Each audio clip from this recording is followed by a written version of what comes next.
오후의 말씀 제목이 앞에 화면에 있습니다. 우리 말씀 제목 함께 읽고 말씀 나누겠습니다.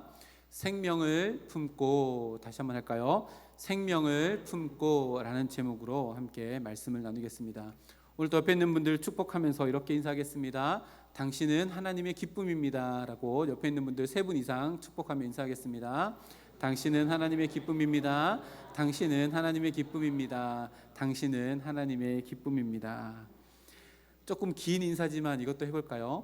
당신의 인생은 당신이 생각한 것보다 더 위대합니다 라고 옆에 있는 분들이 인사하겠습니다. 당신의 인생은 당신이 생각한 것보다 더 위대합니다. 네, 하나님께서 오늘 또 위대한 인생 가운데 저를 부르시기 위해 말씀 앞으로 초대하였습니다. 말씀의 제목처럼 생명을 품는 시간 될 수 있도록 말씀 가운데 집중하고 또 성령 하나님께서 열어주시는 그 마음을 붙잡고 세상 가운데로 나아갈 수 있는 우리가 되기를 소망합니다. 세상에는 여러 가지 종류의 달력이 있습니다. 많은 사람들이 양력의 달력을 씁니다. 그러나 우리나라에서는 또 음력의 달력을 쓰기도 합니다. 음력 날짜로 24개의 절기를 나누어서 또 우리가 그것을 부르며 지키기도 합니다. 지난 11월 달에는 입동이라고 하는 음력의 24개 중에 19번째 절기를 보냈습니다. 또 다가오는 12월 7일에 보면 대설이라고 하는 절기를 보내기도 합니다. 눈이 많이 온다라고 해서 대설인데요. 중국에서 만들어져서 우리나라는 잘 맞지 않는 경우도 있지만 우리는 이런 달력을 씁니다. 교회에서도 교회력, 교회 달력이 있습니다. 교회의 교회력은 예수님의 생애의 주기에 맞추어서 교회력이 지켜지고 있습니다. 우리 교회 주배도 보면요, 주일 낮 예배 밑에 보면 교회력이 늘 기록되어집니다. 그래서 오늘은 왕이신 그리스도 주일이다라고 이렇게 기록되어져 있습니다. 얼마 전까지 성령 강림절 이후 몇 번째 주일이라고 이렇게 길게 성령 강림 주일을 보냈는데요. 성령 강림절 주일을 끝으로 하여서 오늘 절기가 왕이신 그리스도 주일이 교회력으로는 마지막 절기입니다. 그리고 예수님의 생애 첫 번째 절기가 되어지는 대림절, 예수님께서 첫 번째로 이 땅 가운데 오셨던 그 대림절이 교회력의 첫 번째가 되어집니다. 그러면 한 해를 마무리하면서 보내는 절기가 우리가 오늘 보내는 왕이신 그리스도 주일이라고 하는 의미를 가지고 있는데요. 한 해를 마무리하는 이 끝자락에서, 한 해의 끝자락에서 왕이신 그리스도 주일을 보내는 것은 우리들에게 굉장히 많은 의미가 있습니다. 왜냐하면 올 한 해를 돌아볼 때에 마지막 교회력인 왕이신 예수 그리스도라고 하는 렌즈를 가지고 한 해를 돌아볼 때 우리의 삶을 온전히 돌아볼 수 있고 평가할 수 있을 뿐만 아니라 오늘을 그리고 내일을 어떻게 살아가야 하는지에 대한 해답을 얻을 수 있고 진정한 새해를 맞이할 수 있기 때문에 그렇습니다. 그렇다면 우리가 지키는 이 절기 조금 생소한 절기 아닙니까? 왕이신 그리스도 주일, 조금 생소한 이 절기가 언제부터 시작되었을까요? 성탄절이나 부활절 이런 것들은 우리가 너무나도 잘 압니다. 그런데요, 왕이신 그리스도 주일은 생성된 지가 얼마 되지 않습니다. 1925년 이탈리아 무솔리니라고 하는 사람이요, 저렇게 생겼습니다. 무솔리니라고 하는 사람이 자기 스스로를 총재, 독재라고 하는 두체라고 하는 이름을 쓰면서 독재를 시작합니다. 사회주의 독재입니다. 이걸 파시즘이라고도 이렇게 이야기하는데요. 이것이 시작되어서 사회주의가 이탈리아 안에 만연하게 되었습니다. 이것은 독일의 나치즘이나 일본의 국군주의랑 비슷한 흐름입니다.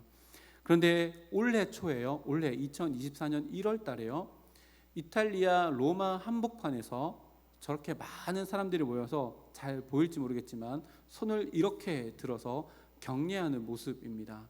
프레텐더라고 이렇게 격려하는 모습인데요. 수백 명이 모여서 파시스틱 격려를 합니다. 저기 이렇게 프리랜더 이렇게 하면서 이렇게 하는 격려인데요. 이것은 자기의 옛날 조직원이 죽었다는 것을 추모하기 위해서 모여서 이탈리아 한복판에서 파시즘 행사가 일어난 겁니다. 이탈리아가 난리 났습니다. 왜냐하면요, 이탈리아는 파시즘, 이 사회주의와 싸워서 이겨서 생겨난 나라가 이탈리아이기 때문에 이것은 굉장히 큰 이슈가 되었고, 국무총리가 이게 어떻게 된 일이냐라고 해서 곤욕을 치렀던 일이 있습니다. 다시 1900년대로 돌아보면요, 이탈리아에는 이런 파시즘이 있었고요. 독일에는 또 누가 있었을까요? 나치 히틀러가 있었습니다. 히틀러의 폭력이요 독일뿐만 아니라 전 세계를 공포로 몰고 갔습니다. 이때 생겨난 것이 왕이신 그리스도 주일입니다.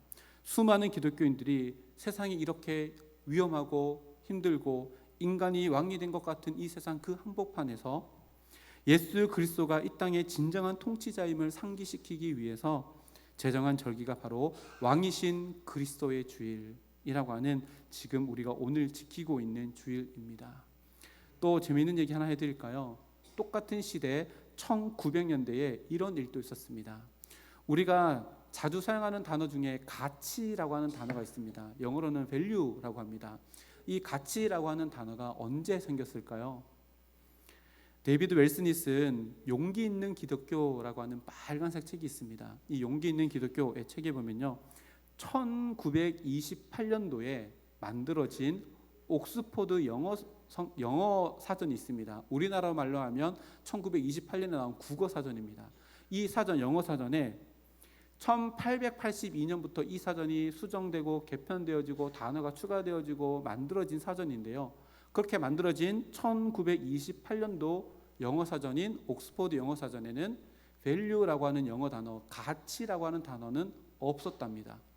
뭘 의미할까요? 이 가치가요 1900년대 새로 생겨난 신조어입니다. 새로 생겨났습니다. 그럼 왜 이것이 1900년대에 일어났을까요?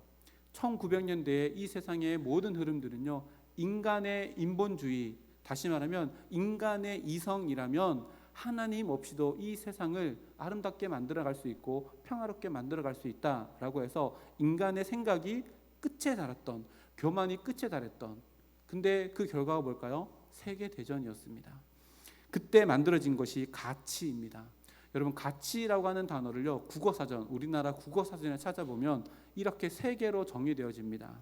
1번은요, 사물이 지니고 있는 쓸모, 그렇죠? 이게 얼마짜리다 라고 하면 이거의 쓸모이죠. 근데 이 가치를 누가 매기냐는 거예요. 2번, 3번에 보니까요, 이렇게 기록합니다. 대상이 인간과의 관계에 의해서 지니는 중요성. 그러니까 이게 가치가 쓸모가 있는데요, 나와 이것과의 관계 속에서 이 가치가 매겨진다는 거예요. 세 번째도 보니까요, 인간의 욕구나 관심의 대상 또는 목표가 되는 진선미 따위를 통틀어 이른 말, 인간의 욕구 때문에 주어지는 값어치가 가치라고 하는 원래의 의미입니다. 무슨 말일까요? 원래 하나님께서 만들어 놓으신 모든 피조물에는 하나님이 다 매겨 놓으신 가치, 그것이 진리로 이미 주어져 있었습니다. 근데요, 인간이 자기가 기준이 되어서 이것에 대한 가치, 무게감, 중요도를 부여하는 것이 가치라고 하는 단어입니다. 쉽게 말하면요, 인간이 하나님 자리에서 이것에 대한 가치가 어떻다 저떻다를 매기는 것이 가치라고 하는 의미입니다. 그래서요, 왕이신 그리스도 주일을 보내는 것이 오늘을 살아가는 이 시대에도 굉장히 중요한 의미를 가지고 있습니다. 왜냐하면 오늘날의 주일을 둘러보면요, 1900년 당시에 무솔리니나 히틀러나 이런 사람들 같은 이 세상을 어지럽히는 스스로 왕된 사람들이 보이지 않는 것 같습니다. 그러나 진짜 없을까요? 아닙니다. 그렇지 않습니다. 지금은 그렇게 드러나 보이는 사람은 보이지 않는다 할지라도 각자가 자기의 삶의 주인이 되어서 자기의 삶의 왕이 되어서 내 삶 가운데 가치 있는 것, 가치 없는 것들, 그렇게 기준으로 삼아서 가치 없는 것, 가치 있는 것으로 나누는 거기에 하나님도 포함시켜 하나님은 나 인생 가운데 가치 없다고 라고 하는 시대가 바로 지금의 시대입니다. 성경 안에서 우리가 너무나도 잘 아는 이야기인데요, 스스로 왕이 되어서 스스로 가치를 부여하는 사건이 있습니다. 다 아는 사건입니다. 창세기 11장에 나오는 사건인데요, 바로 바벨탑을 쌓는 사건입니다. 노아의 홍수 이후에 창세기 9장 1절 말씀에 하나님께서 노아에게 다시금 아담에게 주셨던 문화 명령을 선포합니다. 마지막에 보면 땅에 충만하라 라고 말씀합니다. 땅에 충만하라 라고 하는 것은요, 한 곳에 머물러 살지 말고 내가 만들어 놓은 이 온 우주 만물 가운데 너희가 흩어져서 살면서 하나님 나라의 창조의 질서와 가치를 가지고 이 땅을 하나님의 나라로, 하나님의 통치가 있는 곳으로 만들어 가라 라고 하는 명령이었습니다. 그렇게 노아의 후손들은요 흩어져 살기 시작합니다. 점점점 동쪽으로 가다가 한 곳을 만납니다. 아주 넓은 평지를 만나는데 그곳 이름을 성경에서는 시날 평지라고 이렇게 기록합니다. 11장인데요 2절 4절 말씀 보니까 시날 평지에 머무릅니다. 거주하게 되어지는데요 거주한다라고 하는 것이 그곳에서 오래 머물러서 내가 왜 이곳에 있는지를 모르고 안일해졌다라고 하는 의미를 가지고 있습니다. 흩어져 살다가 명령을 지키며 살다가 아주 비옥한 땅 평지에 머물러서 내가 왜 이곳에 있는지를 상실해 버렸더니요 어떤 일이 일어났냐면 3절부터 한번 볼까요? 서로 말하되 하면 띄워주시면 감사하겠습니다. 서로 말하되 벽돌을 만들어 견고히 굽자 하고 이에 벽돌로 돌을 대신하여 역청으로 진흙을 대신하고 또 말하되 자 성읍들과 탑을 건설하여 그 탑 꼭대기를 하늘에 닿게 하여 우리의 이름을 내고 온 지면에 흩어짐을 면하게 하자. 잘 아는 말씀이시죠. 여기 보니까요 인간의 욕구가 새로운 가치를 만드는데요 그전에는 가치 있지 않았던 것이 가치 있게 되어지는 것이 있습니다. 뭐죠? 벽돌입니다. 역청입니다. 그동안에는요 벽돌과 역청은 보지 않았습니다.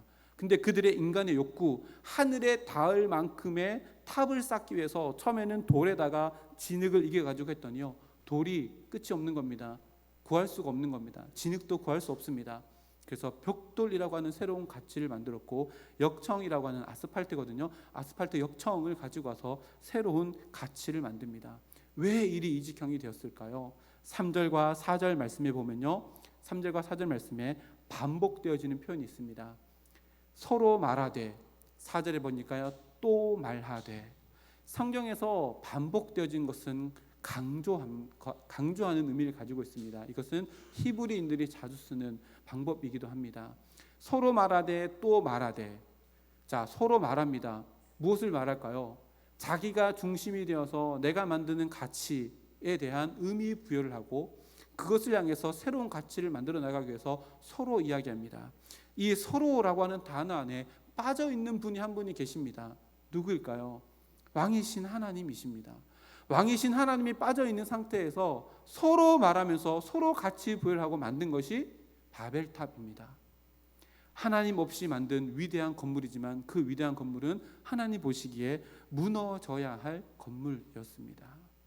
이런 모습이 비단 성경 속의 이야기일까요? 우리 모두는요 우리가 소중히 여기는 무엇인가가 있습니다. 그 모든 것이 다 잘못되었다는 것을 이야기하는 것이 아닙니다. 우리가 소중히 여기는 그 모든 것이 왕이신 하나님의 주권을 인정하는 아래에 있느냐라고 하는 것을 오늘 말씀은 우리들에게 이야기합니다. 성경을 보면 우상 숭배하지 말라 10계명에서부터 시작해서 굉장히 많이 우상 숭배하지 말라라고 하는 말씀이 성경 가운데 나옵니다. 우상을 섬기지 말라라고 하는 이 말씀이 많이 나온다는 것은요 그만큼 인간은 우상 숭배에 빠지기 쉬운 존재다라고 하는 것을 전제하고 있는 것입니다. 여러분 우상 숭배하면 가장 먼저 떠오르는 이미지가 있으시죠? 어떤 이미지가 있을까요? 우상 숭배하면 큰 절이나 신전이나 이런 데 가가지고 앞에 있는 큰 우상에다가 양발도 벗고 신발도 벗고 가가지고 절을 하고 이런 것들 우상 숭배로 우리가 크게 이미지를 그리며 살아갑니다. 근데 현대판 우상 숭배는 전혀 다른 모습입니다. 오늘 말씀에 현대판 우상 숭배가 무엇인지가 기록되어 있습니다. 5절 말씀인데요. 우리 다 함께 합독하겠습니다. 5절입니다. 그러므로 땅에 있는 지체를 죽이라. 곧 음란과 부정과 사욕과 악한 정욕과 탐심이니 탐심은 우상 숭배니라. 아멘. 탐심은 성적인 부도덕, 불결한 행동, 정욕, 악한 욕망 이런 모든 것들의 밑바탕, 기초가 되어진 것이 탐심이다라고 기록되어져 있고 이 탐심이 우상 숭배라고 성경이 우리들에게 가르쳐 줍니다. 탐심이 그 사람 속에 있으면 탐심이 그 사람을 지배하는 신이 되어진다라고 하는 말씀입니다. 탐심이 우리 마음 가운데 있으면요 우리 마음으로 시야가 좁혀집니다. 그리고 점점 우리 마음 가운데 탐심을 바라보면 시력을 잃게 되어집니다. 그래서요 우상을 이렇게 정의할 수 있습니다. 잘 한번 들어보시기 바랍니다. 우상은 하나님과 나 사이에 있어서 하나님을 잘 보이지 않게 하는 모든 것, 이것이 우상입니다. 다시 해볼까요? 우상은요, 하나님과 나 사이에 있어서 내가 하나님을 보지 못하게 하는 것, 이 모든 것들이 다 우상입니다. 그 밑바닥에 무엇이 있다고요? 탐심이 있습니다. 탐심이 우리 마음 가운데 있다면 그 탐심 때문에 무엇인가가 새로운 가치가 우리에게 부여되어져서 하나님과 나 사이를 막게 되어져서 우리가 하나님을 보지 못하게 하기 때문에 이 탐심은 우상 숭배라고 성경이 우리들에게 가르쳐 줍니다. 우리가 예수님을 왕으로 모시고 살아간다는 것, 이것은요, 탐심의 방향을 바꾸는 것입니다. 왜 이렇게 표현할까요? 왜 탐심을 없앤다라고 하지 않고 탐심을 방향을 바꾼다라고 이야기할까요? 탐심은요, 인간의 마음 가운데 없앨 수 없는 본성이기 때문에 그렇습니다. 할 수 있는 것은요, 없애는 것이 아니라 그 방향을 바꾸는 것입니다. 세상적인 탐심은요, 내 마음을 향하게 하고 새로운 썩어 없어질 것들의 영원성을 부여하며 새로운 가치를 만들어 나가 하나님을 볼 수 없게 하지만, 예수 그리스도의 십자가의 피로 예수님이 왕이십니다라고 고백하는 성도들에게 있어서의 탐심은요, 하나님을 더 많이 알아가려는 갈망으로 바뀌어집니다. 이것이 탐심의 방향이 바뀌어진 모습입니다. 새로운 것을 같이 부여하는 것이 아니라 내가 예수님을 왕으로 모시고 살아가는 사람들의 마음 가운데 일어나는 탐심은 하나님을 더 많이 알아가기 위해, 주님을 더 많이 닮아가기 위한 갈망으로 바뀌어서 진정한 가치인 진리를 붙잡게 하는 갈망이 되어지는 것입니다. 그런데요, 이것이요, 저절로 되지 않습니다. 우리 지난주 오후에 말씀 나눴던 것처럼요, 경건의 훈련이 필요합니다. 어떤 훈련이죠? 하나님의 뜻대로 하는 근심이 내 마음 가운데 생겨날 수 있도록 날마다 나에게 자문하는 것입니다. 예수님이라면 어떻게 하셨을까? 무엇이 하나님이 기뻐하시는 것일까? 무엇이 하나님의 마음을 시원케 하는 것일까? 라고 하는 질문을 스스로에게 던지는 그 경건의 훈련을 통해서 우리는 우리의 탐심을 방향을 바꾸어서 하나님을 향한 갈망으로, 왕 대신 주님을 더 닮아가는 갈망으로 바꾸어져 나갈 수 있다는 것입니다. 그래서 사도 바울이요, 우리들에게 1절 2절에서처럼 이렇게 권면합니다. 우리 함께 읽어볼까요? 앞에 화면에 있습니다. 그러므로 너희가 그리스도와 함께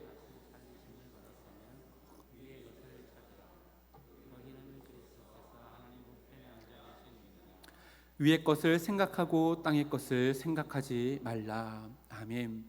볼펜을 갖고 계시면요, 우리 자기 성경책에 빨간색 있는 부분을 한번 밑줄 그었으면 좋겠습니다. 위의 것을 찾으라, 위의 것을 생각하라. 이 모든 것이요, 헬라어의 원어에도 그렇고요, 우리 성경에도 그렇고요, 현재형으로 기록되어져 있습니다. 헬라어에서 현재형은요, 계속해서 끊임없이 반복되어지는 것을 나타낼 때 현재형으로 기록되어집니다. 다시 말하면 끊임없이 위의 것을 찾아야 하고 끊임없이 위의 것을 생각해야 한다는 것입니다. 자, 위라고 하는 것은 방향을 이야기합니다. 다시 말하면요, 탐심은요, 세상의 탐심은요, 어디를 향하게 해요? 이 땅을 향하게 합니다. 이 땅에 썩어질 어떤 것들에 내 욕심을 가지고 가치 부여를 하여서 썩어질 것이지만 마치 영원한 것처럼 붙들고 살아가게 해서 땅을 바라보게 하는 것이 세상의 탐심이지만, 하나님을 향한 탐심은요, 위를 보게 합니다. 하나님을 향한 갈망은 위를 보게 합니다. 그래서 전혀 다른 탐심의 방향으로 우리들의 삶을 이끌어가게 되어집니다. 이렇게 하는 것이 하나님의 기쁨일까? 이렇게 하는 것이 옆에 있는 성도들을 더 사랑하는 것일까? 이렇게 하는 것이 한국교회를 위하는 것인가? 이렇게 하는 것이 하나님 나라의 백성으로서 온전하게 살아가는 것인가? 라고 하는 위의 것을 생각하고 위의 것을 찾을 때에 비로소 우리는 우리의 마음 가운데 있는 탐심을 다스릴 수 있고, 이 탐심이 썩어 없어질 것들을 내 인생 가운데 채워나가며 바벨탑을 만드는 인생이 아니라 하나님께서 기뻐하시는 생명탑을 쌓아가는 인생이 될 수 있다고 우리들에게 이야기합니다. 서울을 가려고 합니다. 방향만 잘 잡으면요, KTX를 타든 SRT를 타든 승용차를 타고 가든 자전거를 타든 전기 킥보드를 타고 가든 걸어가든 방향만 잘 잡으면 서울에 도착합니다. 근데요, 방향을 잘못 잡으면요, 고급 스포츠 세단을 타고 가고 고급 럭셔리 세단을 타고 가는 늘 헛일입니다. 왜요? 방향을 잘못 잡았기 때문입니다. 우리의 마음의 방향, 우리 마음 가운데 있는 탐심, 이 갈망이 이 세상에 썩어지는 없어지는 것들을 향한 갈망이라면 우리가 내 마음 가운데, 내 인생 가운데 쌓아 올라가는 것은 신할 평지에서 바벨탑을 쌓았던 그 사람들의 마음과 그 사람들의 허무한 인생과 동일한 인생입니다. 그러나 내 마음 가운데 있는 내 마음의 방향이 하나님을 향한 갈망으로 가득 채워진다면, 아브라함이요 이동할 때마다 돌을 쌓아서 제단을 쌓아서 하나님께 예배를 드렸습니다. 아브라함이 쌓은 제단과 바벨탑을 비교해 보십시오. 무엇이 더 웅장하고 화려합니까? 바벨탑이죠. 그러나 하나님 보실 때는요, 보잘것없는 돌 몇 개를 쌓아놓고 하나님 앞에 예배드리며 제사 드렸던 그것이 더 유의미하고 값진 것이라고 성경에서 우리들에게 증언합니다. 우리의 마음의 방향이 어떠냐에 따라서 우리가요 하나님께 올려드리는 제단을 쌓을 수도 있고요, 사단이 기뻐 춤출 수 있는 제단을 쌓을 수도 있다는 것을 성경에서 우리들에게 이야기합니다. 그렇게 우리의 마음의 방향을 제대로 잡고 가는 인생이 생명을 품는 인생입니다. 오늘 말씀 3절 4절입니다. 우리 다 같이 한번 읽어보겠습니다. 3절 4절입니다. 이는 너희가 죽었고 너희 생명이 그리스도와 함께 하나님 안에 감추어졌음이라. 우리 생명이신 그리스도께서 나타나실 그때에 너희도 그와 함께 영광 중에 나타나리라. 아멘. 우리는 죽었고 우리 안에 새로운 생명, 누구에게요? 하나님께서 나에게 주시는 십자가의 은혜를 가진 사람, 그리고 날마다 위의 것을 찾고 위의 것을 생각하는 그 사람에게는 참 생명이 있고 마지막 날에 주님과 함께 영광으로 나타나게 되어지는 삶이 우리의 삶이다, 생명을 품고 살아가는 자의 삶이다 라고 이렇게 이야기합니다. 인생을 제대로 살고 싶다면, 후회 없는 삶을 살고 싶다면, 진짜 살아있는 것처럼 살고 싶다면, 지금 나의 삶에 무의미가 느껴지고 무기력하게 하루하루가 지나가고 있다면, 오늘 말씀에서처럼요 위의 것을 찾고 위의 것을 생각하는 훈련을 오늘 하루의 삶 가운데 행해야 합니다. 그래야지만 진짜 생명이 우리 가운데 있고 그 생명이 길이요 진리요 생명 되시는 주님 앞으로 우리를 이끌어 나가는 참 의미 있는 인생, 참 활력 있는 인생, 참 생기가 있는 인생으로 우리의 삶이 변화되어 되게 될 줄 믿습니다.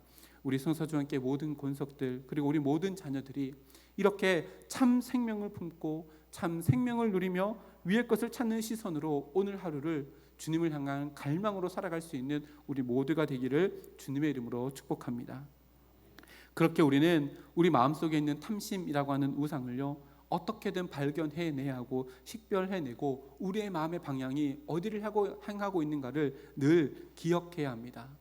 팀 켈러 목사님이 쓴 내가 만든 신이라는 책 중에 우리 마음 가운데 빠질 수 있는 탐심을 식별할 수 있는 방법을 이렇게 제시합니다. 첫 번째인데요, 앞에 화면에 있습니다. 한번 읽어보겠습니다. 시작.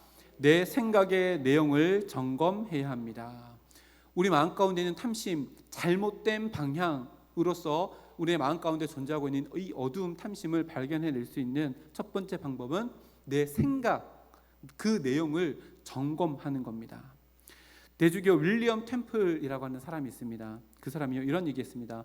혼자 있을 때 하는 일이 곧 당신의 신앙입니다. 혼자 있을 때 하는 것이 당신의 신앙입니다. 무슨 말일까요? 혼자 있을 때는요 어떠한 경계선도 없습니다. 혼자 있기 때문에요 사람들과 상대하면서 내가 방어 기제를 가지고 할 수 있는 게 하지 않아도 되는 상황 가운데 있습니다.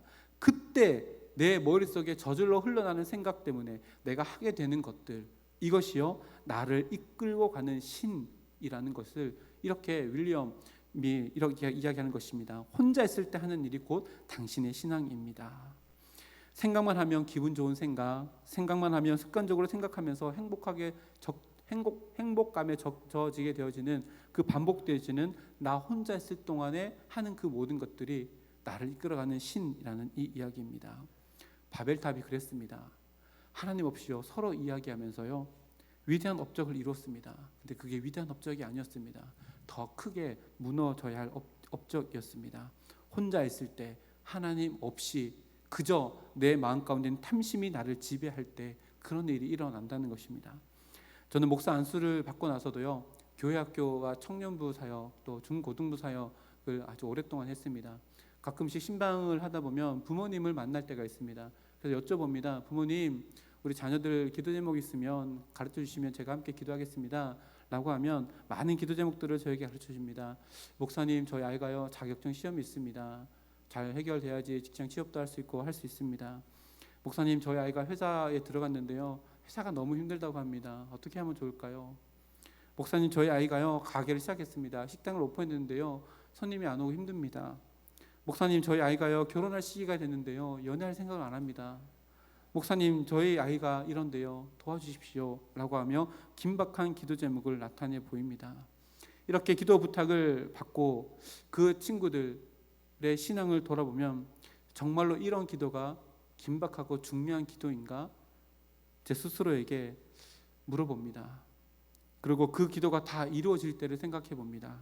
하나님, 자격증이 통과되어지고 회사가 더 편한 곳으로 이동되고 가게가 번창하고 결혼을 잘하고 이 모든 것들이 그 친구들에게 다 이루어지면 하나님, 그 친구들과 함께 하나님도 기뻐하실 수 있는가요?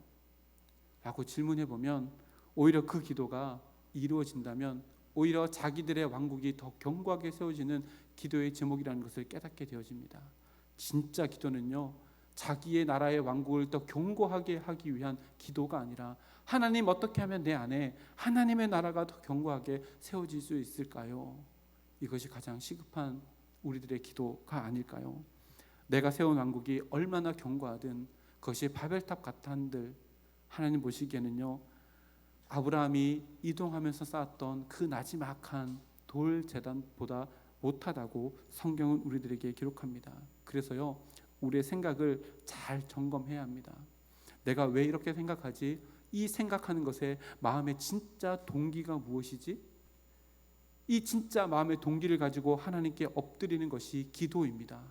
기도는요 내가 원하는 거 목록을 딱 정해가지고 1번부터 200번까지 하나님께 다 아뢰 있는 것, 이것이 기도가 아니라 내가 왜 이 기도 제목을 하나님께 올려드리고 있는지에 대한 그 생각에 대한 진짜 마음의 동기를 가지고 하나님께 기도하면 우리의 기도가 바뀌어지게 되는 경우가 굉장히 많은 것을 경험하게 되어질 것입니다. 하나님께 엎드려서요 내가 가지고 있는 원하는 것들 기도 제목 목록을 쫙 놓고 하나님께 기도하면 마치 이것 같잖아요. 일수장부에다가 하나님 이거요, 하나님 이거요. 하나님 우리에게 빚진 분 아니잖아요. 우리가 하나님께 빚진 자이잖아요. 하나님, 이것들을 통해서 내가 진짜 원하는 마음의 동기는 이것입니다. 이 동기를 가지고 하나님께 기도하면요 1시간 또 2시간 또 모자라게 기도합니다. 왜요? 내 마음의 동기, 진짜 동기를 발견해내는 것이 정말로 어렵기 때문입니다. 왜 그럴까요? 감춰놓고 감춰놓습니다. 진짜 원하는 것은, 기도하는 것은 이거지만 이것 때문에 진짜 원하는 마음의 동기는 다를 수 있다는 얘기입니다. 그래서요 우리 머릿속에 있는 생각들을 더 깊이 있게 생각해서 내가 이것을 왜 생각하지? 이 마음의 동기가 뭐지? 내 마음 가운데 있는 불편함인가? 내 마음에 있는 불안감인가? 내 마음 가운데 있는 두려움인가? 내 마음 가운데 있는 억울함인가? 이것 때문에 내가 기도한다면 하나님, 내가 어떻게 기도해야 할까요? 내 마음 가운데 이 모든 것들이 나를 이끌어가지 아니하도록, 이 마음, 이 감정들이 나를 이끌어가지 아니하도록 하나님 내 생각을 지켜주시옵소서라고 기도할 줄 아는 우리가 되기를 소망합니다. 로마서 8장 5절 8절 말씀에 보면 이렇게 기록합니다. 육신을 따르는 자는 육신의 일을, 영을 따르는 자는 영의 일을 생각하니니 육신의 생각은 사망이요 영의 생각은 생명과 평안이니라. 육신의 생각은 하나님과 원수가 되나니 이는 하나님의 법에 굴복하지 아니할 뿐 아니라 할 수도 없음이라. 육신에 있는 자들은 하나님을 기쁘시게 할 수 없느니라. 여러분, 머리에 생각만 했을 뿐인데 그 결과가 6절 말씀에 사망이라고 이렇게 나옵니다. 너무한 것 같지 않습니까? 생각만 했을 뿐인데 이것이 사망이라니. 왜냐하면요 그 생각의 마음의 동기가 우리의 마음과 인생을 이끌어 나가는 신이 되어지기 때문에 그렇습니다. 그래서요 우리는 우리의 생각이 이끄는 대로 끌려가는 인생을 살아가서는 절대 안 됩니다. 육신이 부추기는 대로 내 마음의 생각과 그냥 내버려두서는 절대 안 됩니다.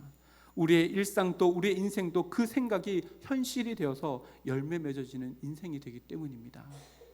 바라고 원하기는 성서와 함께 모든 근육들의 마음의 생각이 오직 주님만으로 가득 채워지기를 주님의 이름으로 축복합니다. 우리의 영의 눈을 들어 위를 바라보고 영의 일을 생각하는 마음, 생명을 품는 마음으로 가득하여 오늘 하루 하나님께서 원하시는 생각으로 열매 맺어지는 생명탑 쌓아가는 우리 모두가 되기를 주님의 이름으로 축복합니다. 두 번째입니다. 우리 앞에 있는 화면 읽어보겠습니다. 시작. 네, 돈을 지출하는 항목을 점검해야 합니다. 그럴 때 내 마음 가운데 있는 탐심을 식별해낼 수 있습니다. 예수님도 이렇게 이야기했습니다. 내 보물이 있는 곳에는 내 마음도 있느니라. 요거를 다르게 한번 표현해 볼까요? 내 보물이 있는 곳에 내 마음도 있느니라. 내 마음을 두고 싶은 곳에 내 보물을 두라. 내 마음이 있기를 원하는 곳에 내 보물을 두라. 이런 마음이 있으면요, 우리의 삶은 늘 하나님으로 채워져 나갈 수 있습니다. 마음이 있으면요, 거기에 돈이 따라가기 마련입니다. 내가 좋아하는 것들에 얼마든지 돈을 쓰기 마련입니다. 제가 앞에 교회에서 청년부를 담당했는데요, 어떤 한 청년이 있었습니다. 청년이 가자마자 그 교회 가서 신방을 했는데요, 신방하는데 목사님 저 핸드폰 비를 몇 달을 못 냈어요. 목사님 좀 도와주세요. 그래서 제가 그래 알았다, 내가 내줄게. 얼마냐 했더니 제가 한 10만 원 정도 내주려고 그랬거든요. 그래서 핸드폰 비용이 200만 원입니다. 그래서요, 제가 지금 또 목이 뻐근한데 200만 원입니다. 그래서 내가 야, 너 핸드폰으로 도대체 뭘 하길래 200만 원이나 핸드폰 요금이 밀렸냐? 라고 했더니 말을 못하는 거예요. 야, 네가 말을 못하면 내가 도와줄 수 없다. 말을 해봐라. 라고 했더니요, 목사님 핸드폰으로 제가 결제를 많이 해요. 그래서 야, 그러면 네가 생활이 힘들어서 핸드폰으로 결제를 하냐? 그게 아니라요, 목사님 제가 피규어를 좋아해요. 피규어가 뭔지 아시나요? 피규어가 요만하거나 이렇게 큰 엄청나게 정교하게 만든 인형입니다. 인형. 그냥 장난감입니다. 피규어를 좋아하는데 그 피규어를 사요. 야, 피규어를 좋아하면 적당히 사지. 그거 뭐 200만 원이 하냐? 그랬더니 갖고 있는 피규어가 몇 개나 되냐? 집에 가서 사진 좀 찍어 보내라. 했더니요, 자기가 산 피규어를 방에 깔아놓고 사진을 찍었는데요, 방이 빽빽하도록 피규어가 있는 거예요. 그래서 제가 그랬어요. 야, 나는 너 핸드폰 비 갚아줄 용의가 하나도 없다. 너 이거 사면서 그랬으면 내가 갚아줄 용의가 없다. 너 이거 팔아라. 이거 얼마짜리냐? 했더니 비싼 거는 몇십만 원 한대요. 이걸 다 팔아라 라고 해서 몇 달 뒤에 다시 또 연락했더니 목사님 다 팔아서 다 갚았어요 라고 이야기하더라고요.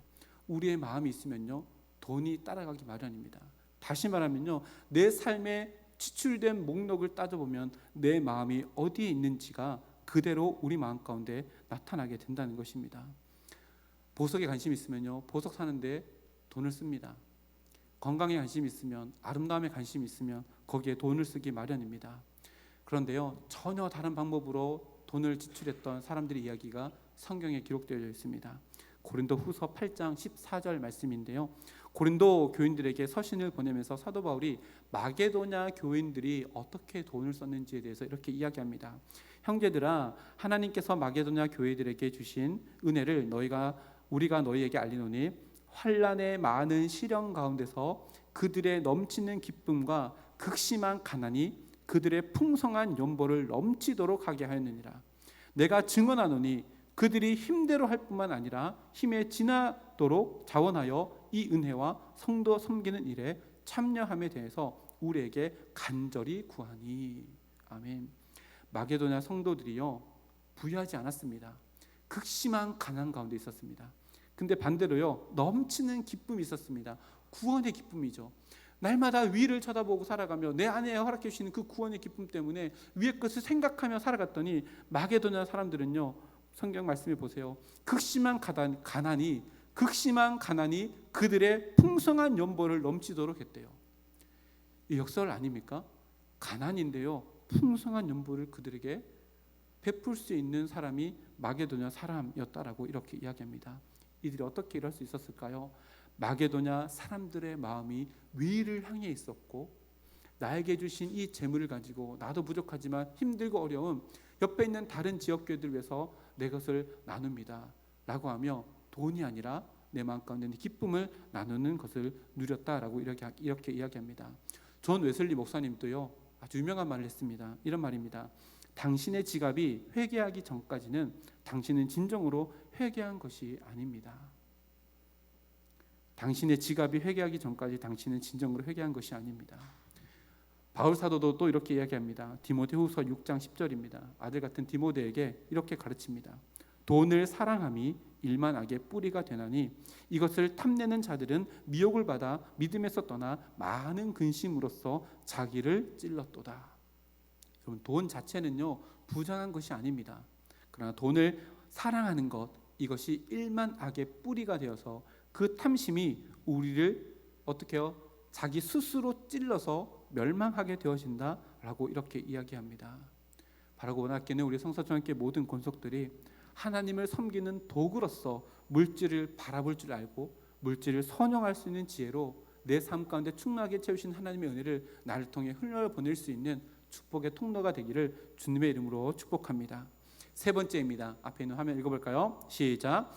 감정을 점검해야 합니다.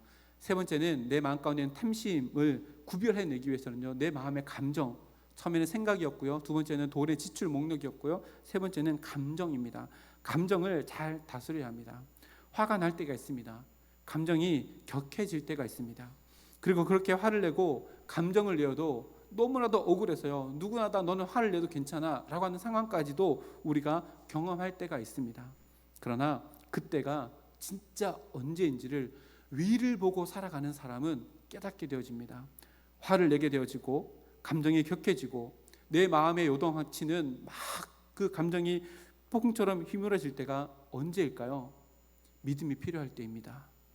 내 마음의 감정이 나를 이끌어가는 신이 되지 아니하도록 나의 마음을 지켜야 되는 때가 바로 그때입니다.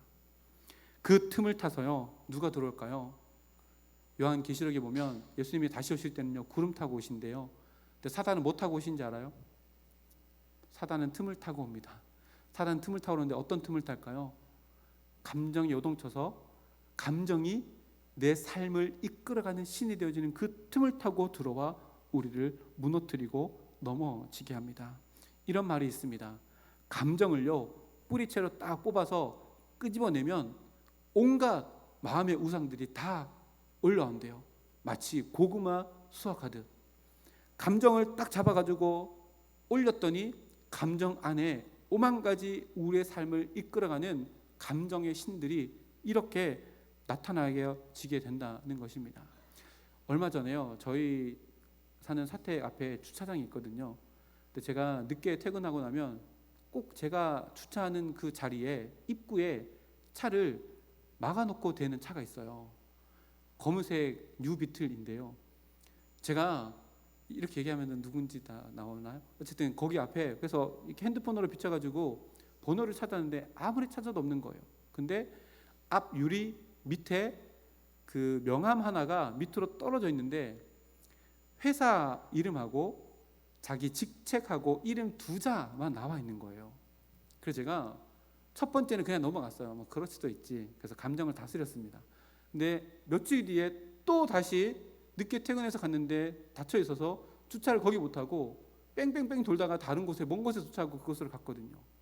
그래서 너무 기분이 나빴는데 두 번째도 넘어갔습니다. 그리고 세 번째 딱 됐는데요, 마음의 감정이 욱 올라왔어요. 그래서 제가 어디 전화할게요? 그 직장에다 전화를 했습니다.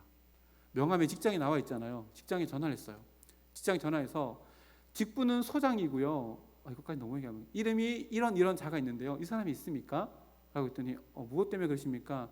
이분 이웃 주민인데 할 얘기가 있어서 그렇습니다 라고 했더니 우리 여기에는 소장이라는 직책을 가진 사람은 없고 그런 이름을 가진 사람도 없습니다.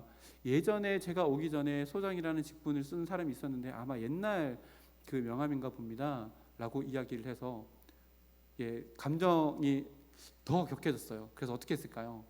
경찰서에 전화를 했습니다.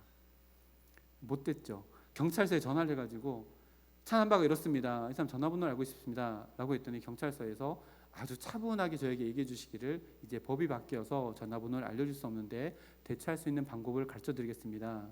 민사소송을 하시면 됩니다 라고 해서 아니요, 거기까지는 아닌데요, 괜찮아요 라고 하고 일단락이 됐습니다.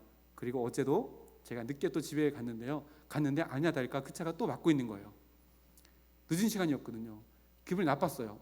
근데 말씀을 준비를 하고 갔잖아요. 그래서 감정을 추스렸습니다. 감정을 다 추스리고 이 사람에게 굉장히 친절하게 이 사람에게 얘기할 수 있는 방법이 뭘까? 라고 해서 편지를 썼습니다.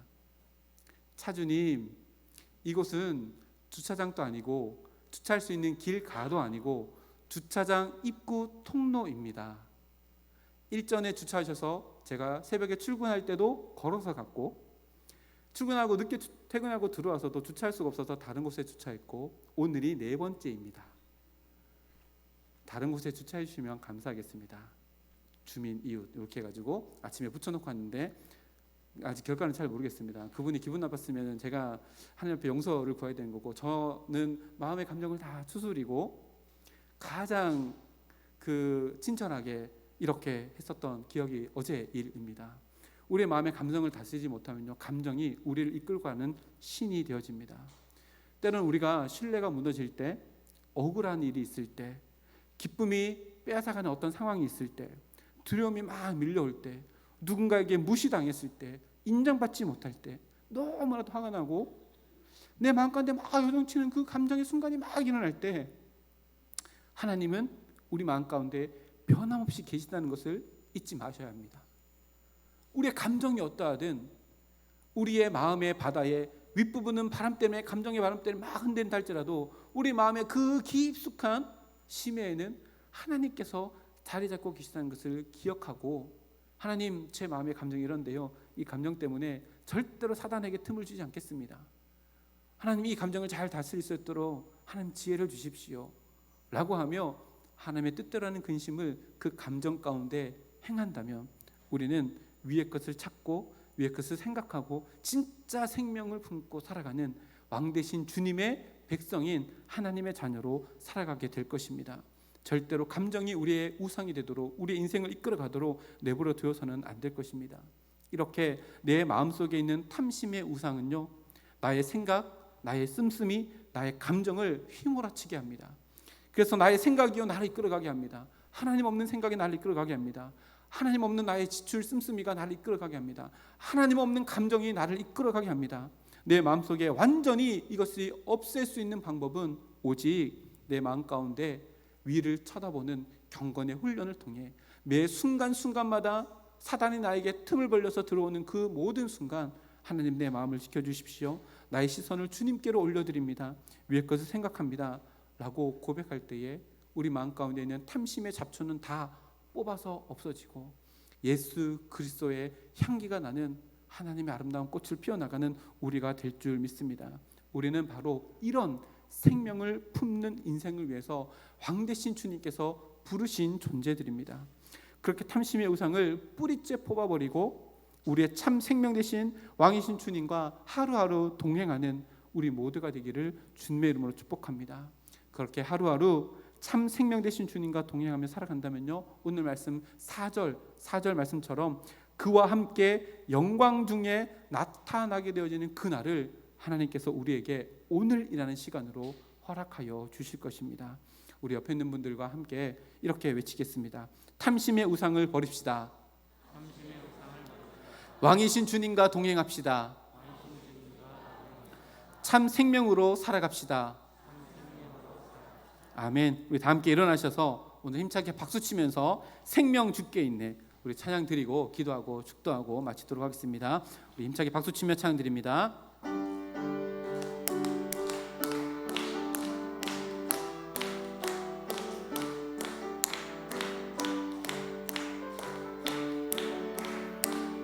선포합니다. 생명 주께 있네, 생명 주께 있네, 능력 주께 있네, 소망 주께 있네, 주 안에 있네, 생명 주께 있네, 능력 주께 있네, 소망 주께 있네, 주 안에 생명 다해 주 찬양하리, 힘을 다해 주 찬양하리, 내 생명 다해 내 힘을 다해 모든 소망 주님께, 생명 주께 있네, 생명 주께 있네, 능력 주께 있네, 소망 주께 있네, 주 안에 있네, 주께. 우리 생명 되신 주님께 박수로 영광 올려드리겠습니다. 함께 기도하고 축도를 마치겠습니다. 우리 왕 되신 아버지 하나님, 우리를 주님의 백성으로 불러주심을 감사드립니다. 하나님, 우리가 이 땅에 살아가며 주님의 백성으로서 내 삶 가운데 허락해 주신 모든 삶의 자리에서 하나님의 나라를 더 견고하게 세워나가는 주님의 통로가 되기를 간절히 소망하오니, 하나님, 오늘 말씀처럼 내 마음 가운데 있는 우상, 탐심의 우상을 잘 식별해내어 온전히 내 마음 가운데 하나님의 영광을 드러내는 생명탑을 쌓아가는 저희들의 삶이 되어질 수 있도록 주여 도와주시옵소서. 무심코 생각하는 그 모든 것들의 동기가 무엇인지 그 동기를 붙잡고 하나님께 기도하는 저희들 되게 하시옵고, 무심코 썼던 나의 지출의 모든 것들이 하나님 무엇을 위하신 것입니까? 다시 한번 질문하며 온전히 하나님께서 기뻐하시는 지출을 해나가며, 하나님, 때로는 내 삶 가운데 몰려오는 감정의 폭풍 때문에 이리 휘둘리고 저리 휘둘리는 나의 인생이 아니라 사단에게 전혀 틈을 두지 아니하는 온전히 위의 것을 생각하며 위의 것을 바라보며 살아가는 저희들의 삶이 될 수 있도록 도와주셔서 생명을 품고 진정한 생명의 활기로 오늘 하루를 살아가며 하나님의 나라를 만들어 나가는 하나님의 동력자들 되어지는 우리 모두가 될 수 있도록 함께 하여 주시옵소서. 하나님, 일주일간의 모든 삶의 여정을 주님께 내어 맡깁니다. 나의 가정도, 나의 자녀들도, 나의 삶의 터전도, 이 나라와 이 민족도 주님이 왕이시오니 온전히 주님의 통치를 인정하는 우리들의 삶이 되어질 수 있도록 주여 함께 하여 주시옵소서. 모든 것 감사드리며 예수님의 이름으로 기도드리옵고, 지금은 우리 주 예수 그리스도의 은혜와 하나님 아버지의 사랑하심과 성령 하나님의 교통하심이 왕이신 주님이 주신 이 참 생명을 품고 내 속에 꿈틀이고 있는 우상들을 타파하며 위의 것을 찾으며 위의 것을 생각하며 주님과 함께 동행하며 마지막 날에 영광으로 드러날 그날을 기억하며 기대하며 고백하며 다짐하며 결단하는 이곳에 모인 모든 하나님의 권속들 머리 위에 이 대구 땅과 저 북녘 땅 그리고 선교의 그 땅 끝까지 지금으로부터 영원까지 함께 하시옵기를 간절히 축원하옵나이다. 아멘.